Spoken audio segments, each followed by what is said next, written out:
Ambassador Jack Pritchard is currently the president of the Korean Economy Institute and has been actively involved in Korean affairs through numerous government positions. He served as a special assistant to the President for National Security Affairs and Senior Director for Asian Affairs in the Clinton administration. He also served as an ambassador and special envoy for negotiation with the PRK and U.S. representative to the Korean Peninsula Energy Development Organization in the Bush administration from 2001 till 2003. And it is my great honor to present to you Ambassador Jack Pritchard, and please welcome him with a warm applause. Thank you very much.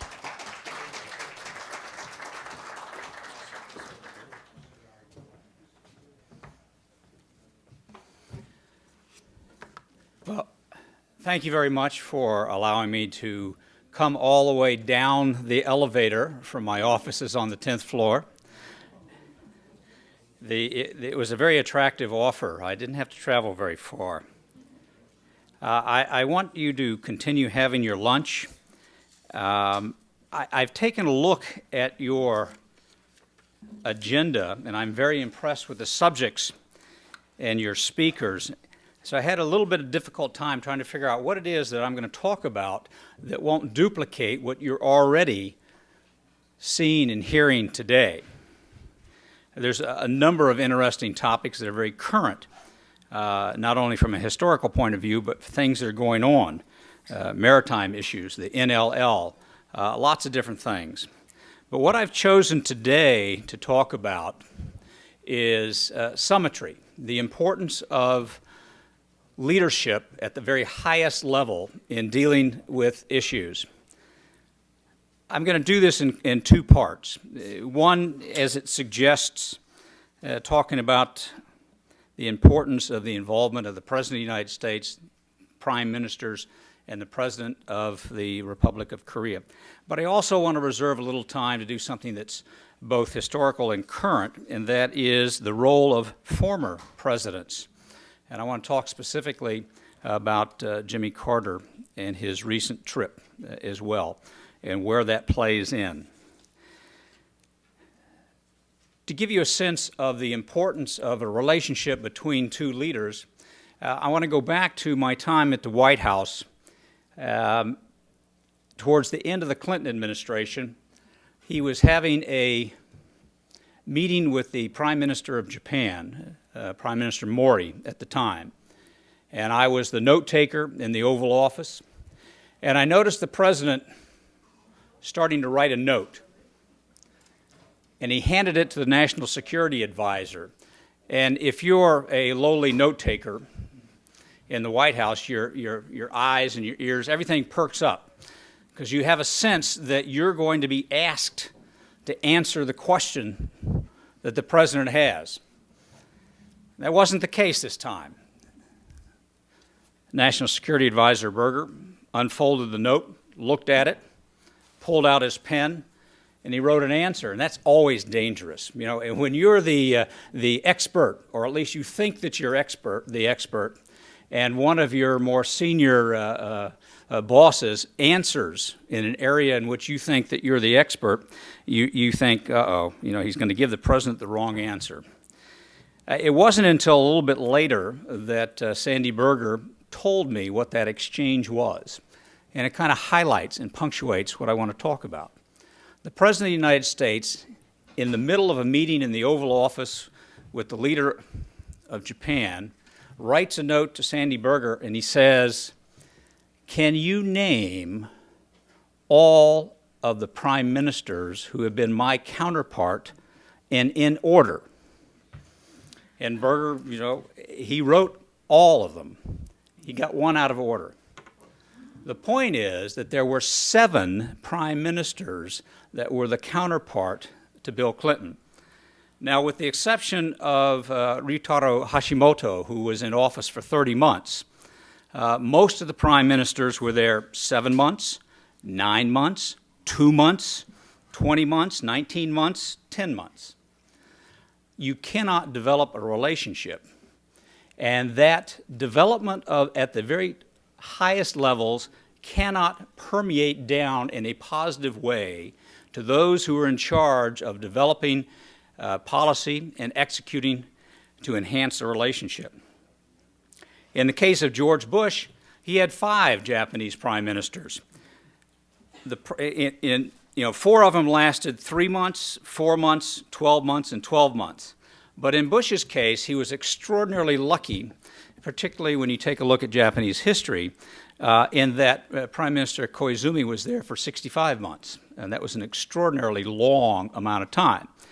And the distinction that I would make is that Bush and Koizumi were able to develop a relationship that is probably epitomized by where and what the president did to say farewell to Koizumi as he left office. And you may recall, he took him to Graceland, the home of Elvis Presley, because Koizumi was a fan of Elvis Presley.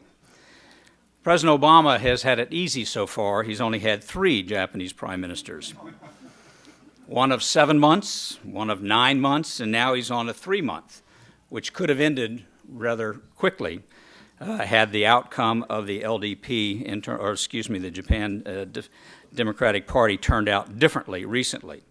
Well, let's turn and take a look at the relationship for Korea and the United States. Now, Bill Clinton had 3 presidents, and the point that I'm not going to make here is not that it is the sense of longevity, but the compatibility, both philosophically and on a personal level. Bill Clinton had 5 years with Kim Young-sam, 3 years with Kim Dae-jung, and just a year or so. Well, I take that back. He didn't fall into No Mo Hyun. So he had 2. But he had a very good relationship with Kim Dae-jung. He had an admiration for things that Kim Dae-jung had done prior to becoming president of Korea. I can recall that when the news broke that Kim Dae-jung had received the Nobel Peace Prize, that President Clinton said, "Get me a phone. I want to call. I want to make a congratulations." So he had a personal investment in the success of his counterpart. And that, I think, was very emblematic of the relationship at the time. Now, George Bush has had 3 Korean presidents to work with. He had 2 years with Kim Dae-jung, full 5 years with No Mo Hyun, and the first year with Lee Myung-bak. I think you all are aware of the rocky start to the relationship between President Bush and Kim Dae-jung. That first, as my recollection is, that first encounter occurred in a matter of weeks after George Bush became president, when there was a phone call to be scheduled between President Kim Dae-jung and President Bush. It obviously took place in the evening because of the time difference. It was in the treaty room of the White House upstairs in the personal floor of the president. And as that phone call was getting underway, those of us in the room could only hear one part of the conversation. But it was going on and on without George Bush saying anything. He was listening to a lecture by Kim Dae-jung on the importance of engagement with North Korea. And it wasn't very long into this where George Bush took the phone away from his ear, covered up the mouthpiece, and said, "Who is this old man?" That kind of stunned the few of us that were in the room. And unfortunately, the consequences of that was, after that phone call was over with and after I had gone home, I got a phone call from the National Security Advisor saying, "Come back to work and answer the president's question." And so at 11 o'clock at night, I went back to the White House to write a memo on who was this old man. You got a sense of where this was going as Kim Dae-jung came to Washington about a month later. I think it was in March of 2001. Those of us at the working level kept saying to our counterparts, "Don't come. The time is not right. The president is not ready. but yet there was a sense that this needed to be done. And I think that it's understandable, as those of us that work in the American system, we sometimes take for granted the importance of the President of the United States and the influence that he has both domestically in other countries and on an international scale. So there is an understandable desire for other world leaders to meet a new president, to judge how that relationship is going to go, and hopefully create a better atmosphere in which our common policies can be worked out to our mutual benefit. Kim Dae-jung came, and that probably marked the downfall of Secretary of State Powell, and I won't go into that detail. But just to give you that sense of how things were occurring. When Lee Myung-bak came in, George Bush had a sigh of relief. He had just spent 5 years in a very testy relationship with Roh Moo-hyun. I think there are probably many of you out there that might suggest that I've overinflated the difficulty, but I don't think so. The language that was used by both presidents privately and publicly suggested they didn't really get along. Their staff tried to portray that, but when you take a look at the public record, there is a mismatch in personalities and philosophies, and there was an uneasiness in the development of our mutual policies towards North Korea. And as I say, when Lee Myung-bak came in, George Bush found what he believed to be a soulmate in terms of a conservative philosophy towards dealing with North Korea. And I think as those of us who watched this wondered aloud at the end of the Bush administration, when I think there were some concerns by our Korean colleagues that it was George Bush who was becoming too soft towards the North Koreans. This was, as you may know, toward the end of the Bush administration, a race for a legacy in dealing with North Korea in some aspects of that. So there's a little bit of concern as we watched Barack Obama become elected President of the United States, and with the anticipation of what would occur when a new Democrat, young Democrat, perhaps a Democrat in the flavor of Bill Clinton, were to come to the White House with what we anticipated to be a very engaging attitude towards North Korea at a time when the South Koreans were relatively conservative, and some would say a hard line towards the North Koreans. There was a little bit of concern that we would have yet another mismatch between presidents, and we understood what the downfall and the consequences of that would be. I'm not sure who gets the credit, whether it is Lee Myung-bak, who understood the importance of the relationship and regardless of the anticipated philosophy, made a determined effort to become Barack Obama's friend, if you will. I don't know. It may well be the receptive nature of Barack Obama and his exposure to the international scene and his appreciation for Korea before coming to office. Whatever it was, the two of them genuinely clicked. They get along. They like each other. The consequences of that, as you have seen, is, for lack of a better phrase, Korea is punching above its fighting weight on the international scene. Now, what does that mean? It means Korea is a middle power. It's a rising middle power, but yet it is at the center of the international economic decisions, in large part based upon not only the attitudes of wanting to do that and being a player, but the relationship with the President of the United States. In just a couple of months, as you all know, Korea will be hosting the G20, unprecedented for a non-G8 player. There is a great deal of credit to be given to both leaders in what they have decided to do not only because they like each other, because they both genuinely understand the importance of the relationship. What to look for in this type of symmetry in the future? It has an effect on U.S. policy. It has an effect on Korean policy. What I think that we're seeing now is the beginnings of adjustments in the Obama administration's approach to its North Korea policy. But yet, the administration has been extraordinarily cautious on how to do that. Why?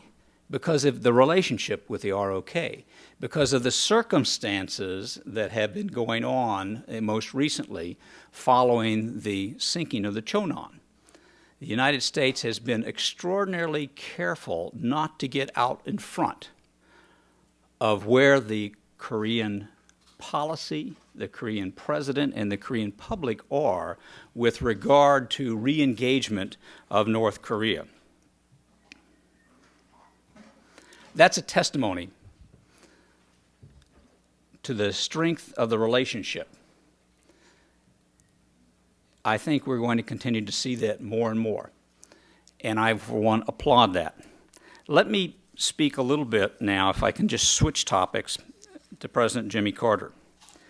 As you know, Carter has had a previous incarnation in Korean matters in 1994, June 16th and 17th to be exact, 16 years ago. And I won't go through the history of how he became involved or what the administration of Bill Clinton thought of his involvement at the time. But nonetheless, there's a history there. What we have most recently is a series of Americans over a number of years who have unfortunately crossed into North Korea without the authorization of the North Koreans and have been arrested. Up until recently, they have been held and turned back. We have a little bit of a history just to set the stage. My first recollection, besides the downed helicopter pilot that Tony Hall was involved with, he and Tom Hubbard involved with the return, was with an American called Evan Hunzinger I think was probably sometime in 1996, it might have been 97, in which this kid was probably drunk, went across the Yalu, swimming, floating, holding bottles, I'm not sure, was picked up by the North Koreans and held. He was threatened to be charged with espionage. The State Department and those of us who were involved in this negotiated with the North Koreans for his return. The final piece was a requirement by the North Koreans for someone of prominence to come pick him up. Now, that person wasn't charged with the negotiation of the release of the individual, and as you may recall, it was Bill Richardson. He went, returned with Evan Hunzinger, and probably set an unfortunate precedent of a sense of blackmail in which a prominent American would be required not to negotiate, but simply to show up. And that's what has happened most recently. It's happened on a couple of occasions. The ones that we're most familiar with occurred a year ago with the two female journalists that ended in August of 2009 with Bill Clinton going. The release had already been negotiated in advance, regardless of what the public statements were. Bill Clinton went, met with Kim Jong-il. You may recall the photograph of that meeting in which you have a very stoic Bill Clinton sitting there and a Cheshire grin on Kim Jong-il's face. And you can see in his mind that he had finally gotten the meeting with Bill Clinton that he so desperately wanted. It just happened to occur 9 years after the fact. Now, you may recall that In the summer and then fall of 2000, there was an opening, a charm offensive, and a number of other things going on in North Korea, one of which resulted in Kim Jong-il sending, at that time, his military senior person. Some of the time would even claim that Jo Myung-nak was kind of the number 2 in power. He came, met with Bill Clinton. He was desperate to get Bill Clinton to agree to a letter of invitation that he brought from Kim Jong-il, in which Kim Jong-il invited Bill Clinton to go to Pyongyang. And the verbal message from Jo Myung-nak was, if you come, Chairman Kim guarantees that he will satisfy all of your security concerns. That was a very enticing proposition. Without going into the history, that didn't happen. For a number of reasons. The Middle East crept into that. U.S. presidential election and a thing called Chads entered into the equation. But nonetheless, 9 years later, Bill Clinton went. I don't think that was the correct thing to do. I'm not suggesting we should have left the 2 journalists in prison for the entire sentence, but there's something unseemly about sending ex-presidents and senior envoys simply to escort someone back that has been pre-negotiated their release. With the most recent occurrence of Mr. Gomes, as you may know, he was tried, convicted, sentenced. He is reported to have attempted suicide. There's some concern there about his health. That's understandable. Now, what you have emerging out of President Carter's account that you may have seen yesterday in the New York Times, where he wrote an op-ed, is the North Koreans asking for Mr. Carter to come. And in Jimmy Carter's words, no one else would have been acceptable. No one else's request to go would have been honored. They wanted me, Jimmy Carter, to come to revive the denuclearization agreements and the road to peace that had begun on Jimmy Carter's intervention 16 years ago. I'm not going to take, yes I am, I'm going to take a lot of issue with Mr. Carter's account. Information that I have from other people that have been involved in this process suggests a couple of things. One, there were 2 other individuals involved. Senator Kerry, understandably Mr. Gomes is from his state of Massachusetts, offered to go, wanted to go.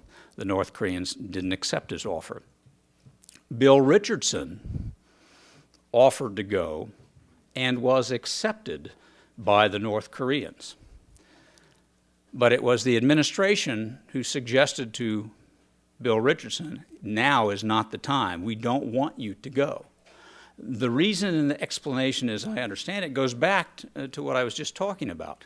The administration was very concerned that a high-profile individual going at that time as the punishment of North Korea for the sinking of the Chonan was being undertaken would not have sat well with our Korean friends.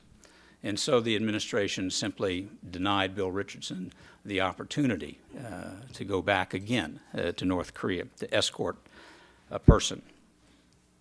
As the North Koreans became frustrated that Bill Richardson was not coming, there was a suggestion made that Jimmy Carter could get involved, and the North Koreans then turned their invitation to Jimmy Carter. From a separate piece of information, I understand that Jimmy Carter said, I'll go only if you can guarantee that I will see Kim Jong-il. When the White House took a look at the timing, took a look at the condition in terms of Mr. Gomes, and made a decision to allow Jimmy Carter to accept this trip, they made it very, very clear that Mr. Carter was doing this as a private citizen, as a humanitarian gesture, and in no way was associated with U.S. policy, the administration in any way, shape, or form. there were no State Department officials accompanying Mr. Carter. There was no U.S. government plane involved. So you go through the litany of what it was not, and the North Koreans became disillusioned in terms of what is the value then of Mr. Carter other than having a high-profile American come. Mr. Carter was told in advance, as he indicates in his op-ed of yesterday, that the North Koreans said, you're not going to be able to see Kim Jong-il. But yet he decided to go anyway. Either he is nothing but a humanitarian or he had hoped for a different outcome there.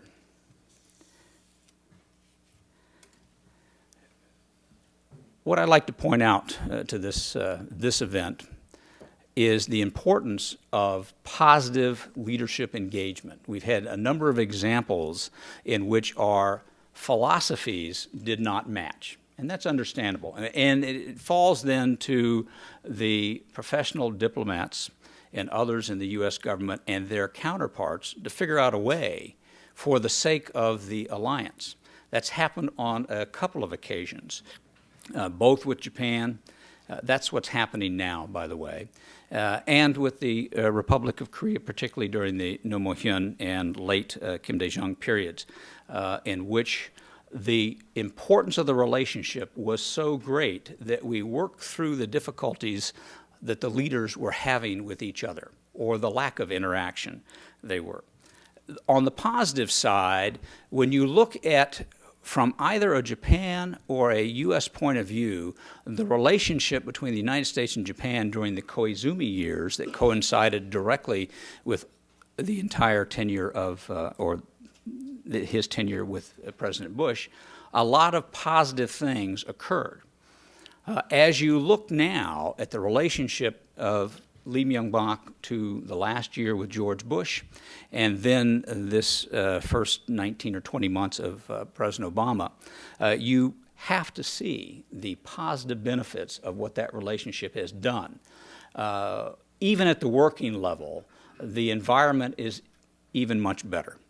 We have always, for the sake of the importance of the relationship, worked through the difficulties we've had that have resulted because of negative influence by our leaders. Here we've had for the last 2.5+ years an opportunity for good things to happen, and they have. They have been manifest by an improving international activities by South Korea, an unprecedented level of goodwill between our two nations. And I think it is that which is important, that when the inevitable incident occurs that requires a smoothing over, that it will be the positive relationship of our two presidents that will come to the rescue of such an important relationship. Let me kind of end there, if I will. I've talked enough, I think. I've told Ellen that we can have a Q&A period for which anything is on the table. It does not have to be on this topic. I'm happy to talk about succession or anything else you'd like to. Thank you very much.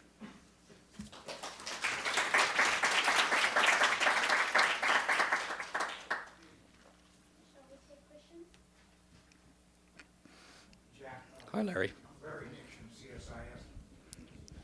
Along the lines of your discussion of high-level meetings, I wanted to ask you if you can shed any light on the claim made by Ambassador Gregg in his August 31st New York Times op-ed piece, in which he criticized the Obama administration, relating that last year there was a proposal made. He didn't state the origins of it, but a proposal was made that the Obama administration rejected. A proposal that Kim Jong-un, the young son of Kim Jong-un, be invited to the White House. Do you know anything about that claim that Ambassador Gregg made? Is this a real story, or Yeah, Larry, one, I don't know, and there's pieces to this that I could only conjure up. And the question that I have in mind is, who suggested this as an invitation? Now, if you tell me Don Gregg made the suggestion to the Obama administration, it'd be just a terrific idea, and that they can convert him, and he'll go back and have a revolutionary, in economics and democracy. He may very well have made that suggestion. If you're saying that it's a suggestion by another head of state, I have a hard time believing that. I don't have a hard time believing that the administration would have rejected it as implausible, one in which it would not have been well received, it would not have occurred. It would have been simply a waste of time at a point in time when the relationship didn't suggest something like that. So, one, I don't know anything about it, but I find that I would not put any credibility in it as a legitimate suggestion. Sir?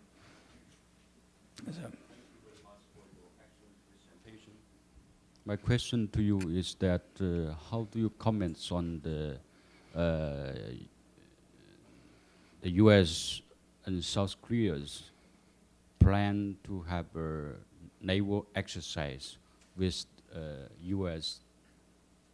nuclear submarine and the aircraft carrier to the Yellow Sea, since they have already had one in the Sea of Japan or the East Sea of Korea. Thank you. Since this is a history one, we ought to say East Sea rather than the Sea of Japan. Well, let's go through that. Following the sinking of the Chonon, it appeared that there were a number of steps that could be taken. There could be unilateral action by South Korea. There could be multilateral action by the United States and South Korea. There could be international action at the UN Security Council. All of those took place. In addition to that, the United States, as you know, has taken its own unilateral actions in terms of additional sanctions against the Democratic People's Republic of Korea. But when we go down to what makes sense in terms of refining your capabilities based upon what may be perceived as a deficiency in your ability to detect North Korean submarines, your ability to gather intelligence, your ability to react in a timely fashion, to do it in a joint or a combined response. It makes sense to have those types of exercises, to focus on where you need more practice. Now, the first set of exercises had an element of WikiLeaks to them. In which this is leaking information in advance. In some cases, it may not have actually been true in terms of whether or not the U.S. carrier George Washington would participate in the exercises, whether they be in the West Sea, et cetera. However that came about, what I believe to be a realization by certainly the United States and probably by the Republic of Korea is an unnecessary provocation of China was not the intent. I'm sure that the exercise had an indirect message to the Chinese in terms of their actions in support of North Korea at the United Nations was unhelpful, and that there certainly were diplomatic consequences. But I don't think the message ever was intended to send a military message to China. And so however you want to look at that, from a prudent point of view, the exercise occurred in the East Sea. Now, compounding this was a Chinese assertion that the United States carrier ought not to be in the West Sea. You cannot do that. You cannot say that, particularly to the Department of Defense, where freedom of navigation is extraordinarily important in international waters, which is where this was going to be held. And so there's a pushback of sorts. So it does not surprise me that at a point in time of the choosing of the United States and South Korea, that there will be additional exercises, that they will involve anti-submarine warfare, and that it could involve a carrier in the West Sea. That carrier has exercised there, I think, as recently as a year ago. So it's not a point of creating a precedent, but is asserting an international right. I don't think that is intended to destabilize the region in any way, but to make sure that the point is well understood, that this is not provocative. These exercises have been described as defensive, and considering the origin, the sinking of the Chonan, you have to go along with that. I don't think there's anything untoward with what's happening with regard to the exercises in the West Sea.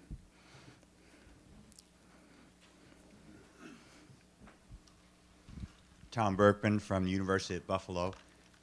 How certain are we about the sinking of the Chonan? Yeah. Well, let me give you some background, because you've asked the question, and this goes back perhaps to an article by Ambassador Don Gregg, in which he suggests that there is uncertainty there, and that the Russians have confirmed that uncertainty by their reluctance to issue a public report, and et cetera, et cetera, et cetera. I would go, one, I wasn't involved, as none of us were in this room, on the Joint Investigative Group, the JIG, that conducted that information.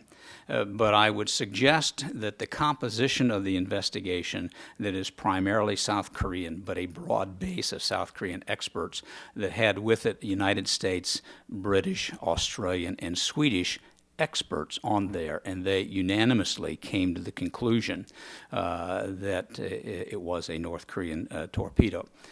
I believe that. I've had individual discussions with the North Koreans on that. Their response to me was, oh, well, it must have been an accident of some sort. Intelligence people who obviously cannot reveal information or sources suggest that there is no doubt in their mind that this was a North Korean action. And so, to answer your question, I don't think we have very much wiggle room. And to suggest, as people have simply said, that that the rumor of Russians who had no more access to additional information might not be completely satisfied with an investigation that involved 4 of their officers. How do you weigh that against the preponderance of information and evidence and the talent on a 5-nation investigative group? And for me, I don't have any problems at all moving forward with the acceptance that the North Koreans were involved and they are responsible for that action.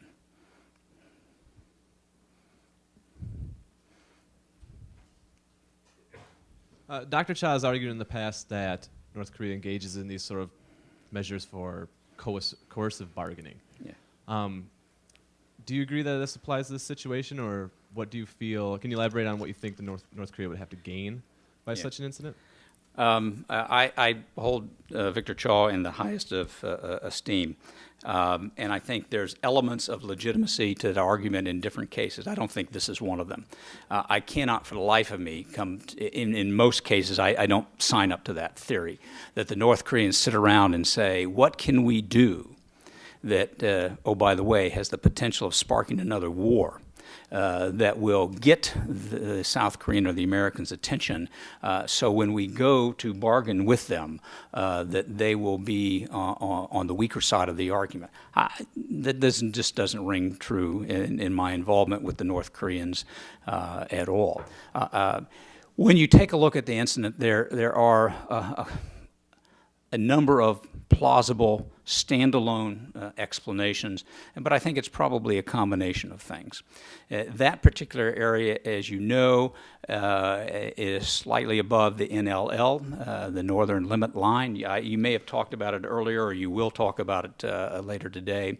That is an extension, a unilateral declaration of the extension of the DMZ, or the demilitarized zone, following the Korean War, that was imposed upon North Korea.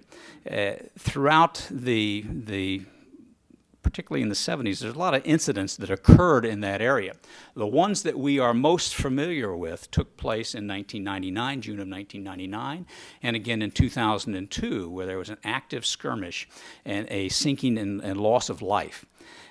I have to admit that what occurred on the 10th of November 2009 in the same area, I didn't think rose to the same level of the two previous, the 99 and 2002 skirmishes there. But obviously, there's a factor here that I should have thought about that didn't until later, and that is in November of 2009, you were in the midst of concern, the height of concern by the North Korean regime on its survivability, whether the Kim family will continue in power should Kim Jong-il drop over dead. That had only been, 15 months or so since he'd had his stroke or his health incident, or however you want to describe that. They had not yet put in place the measures that we're now seeing, the accelerated movement towards succession. So you can create scenarios that say that when this occurred in November of 2009, the reaction by the North Korean leadership at this very vulnerable point in time was, we have got to respond harshly to this. We cannot be the victim in these incidents. Now, fast forward, who took that ball and with what day-to-day authority by Kim Jong-il or not, that it ended up in a decision to use a torpedo that could have killed a lot more people, but did kill 46 South Korean sailors. Was Kim Jong-un involved from the very beginning, or was this, as it sometimes occurs in North Korea, a revision of history for which he is given credit for after the fact?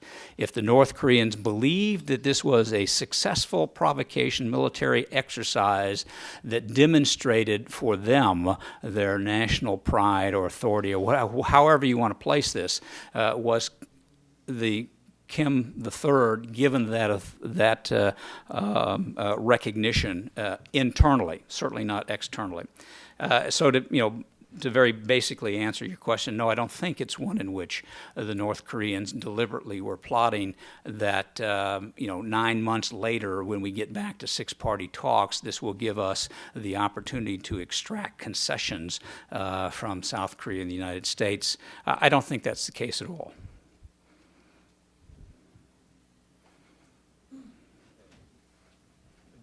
Did you say that Cheonan was on the North Korean side of the NLL? No, I said north, but I didn't mean that. I meant above. in that area. It was south of the NLL, but in that general region, which the North Koreans, as you may recall, I think it was probably in the summer of 2006, where the North Koreans laid out, we're no longer going to recognize the NLL. Here's the new maritime boundary, and here are the passageways in between there. I thought, in all sincerity, that we would have an incident in the summer of 2009. It didn't happen. So what occurred later in 2009 was a little bit of a surprise to me. But you're correct. I misspoke. It was not north of the NLL. Mm-hmm. Ambassador Pritchard, I'm curious what your views on recent overtures by North Korea, despite the unilateral sanctions and essentially that they're asking for aid. How would you view that? Yeah, for me, there's it's not an absolute, but there's a pattern involved. We saw it in 2006 following the North Koreans' first detonation of a nuclear device. And so let me frame it for you. And that is when the North Koreans do something that causes anxiety for the Chinese, that puts them in a very difficult position of either having to support or defend the North Koreans when they think they ought not to. In this case, I do believe that the Chinese made a very early decision that they could not follow the pattern of 1718 and 1874, the UN Security Council resolutions, and sign on to the condemnation of North Korea. That the events that were occurring internal to North Korea were such that the fragility of the regime was at stake. And as you know, at least I believe, and as you may recognize, for the Chinese, the stability of that border is far more important than denuclearization or the punishment of North Korea. So what the Chinese have done in support of these North Koreans, in opposition to information evidence and to common sense and to the consequence of their relationship to South Korea and others, has caused the Chinese a great deal of angst in terms of their own relation with North Korea. North Korea, if anything else, they're very clever in terms of their relationships. And I think as they did in late October 2006, they did this again. You know, when they go back to the Chinese after having been sternly rebuked by the Chinese and say, you know, we still are committed to the denuclearization. We think that your six-party process is just wonderful, and we'd like to, you know, get back to that. The blood pressure of the Chinese drops.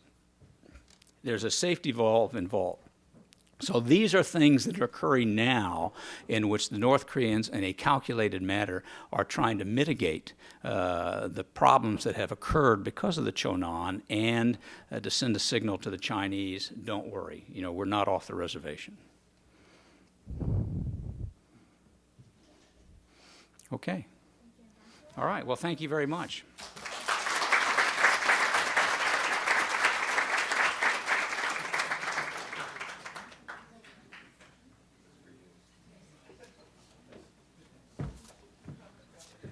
I think we are ahead of the program, but then we'll take another 15-minute break and we'll resume. Thank you very much.